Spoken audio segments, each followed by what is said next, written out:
ባይኖር መሄጃ ወዳሻ ቦታ መንጎጃ እንደ ልብ ባችል መራመድ የሱን ውሳኔ ግን ውደድ። እይታ ነስቶ ጨልሞ ዓለምን ባታይ ፈጽሞ እንዳሳነሰ ቆጥረህ ጸጋው እንዳትክድ ከስረህ ህመም ጸንቶብህ ክፉኛ ብትሆን ያልጋ ቁራኛ ጨክኖብኛል ብለህ እንዳትሄድ ከሱ ርቀህ ሰውን በዱንያ ሲፈጥር ለሰበብ ነውና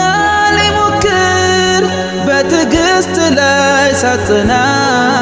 አትችልም ማለፍ